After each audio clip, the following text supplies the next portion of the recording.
اگر آپ کو یہ لگتا ہے کہ آپ کے غم دوسروں سے زیادہ ہیں تو آپ غلطی پر ہیں، کیونکہ آپ دکھ کے جس مقام پر بھی ہوں، آپ سے آگے بہت سے لوگ ہوتے ہیں۔ انہیں دیکھ کر شکر کی لاٹھی کو تھام لینا چاہیے۔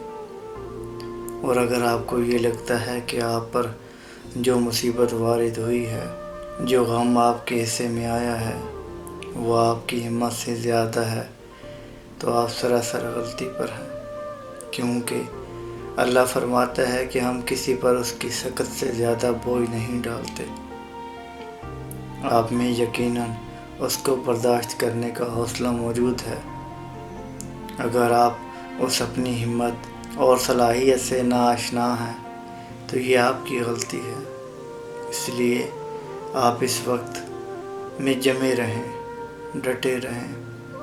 مشکل میں انسان کا اصل روپ ظاہر ہوتا ہے، اس لیے حوصلہ نہیں چھوڑنا چاہیے۔ دل نا امید نہیں، ناکامی تو ہے، لمبی ہے غم کی شام مگر شام ہی تو ہے، اور پی جائے آم کی تلخی کو بھی ہنس کے ناصر۔ غم کو سہنے میں بھی قدرت نے مزہ رکھا ہے۔ اور میں تو کہتا ہوں دکھ تو روحانیت کی سیڑھی ہے۔ جب بھی آپ کو دکھ ملتے ہیں تو آپ پہلے سے زیادہ تعمیری اور تخلیقی ہو جاتے ہیں، بلکہ کچھ تو ٹھوکریں اتنی نایاب ہوتی ہیں جب آپ کو لگتی ہیں تو آپ سیدھا اپنے رب کے حضور بارگاہ سجدے میں جا گرتے ہیں۔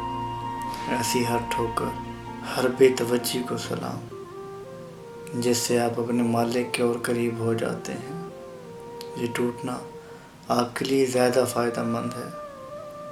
نہ بچا بچا کہ تو رکھے سے، تیرا آئینہ ہے وہ آئینہ کہ شکستہ ہو تو عزیز تر ہے۔ نگاہ آئینہ ساز میں یہ جتنا ٹوٹا ہوگا اتنا مقبول ہوگا۔ اللہ ہمیں مصیبت کی گھڑیوں میں استقامت عطا فرمائے۔ بڑا مشکل ہوتا ہے خود کو سنبھالنا۔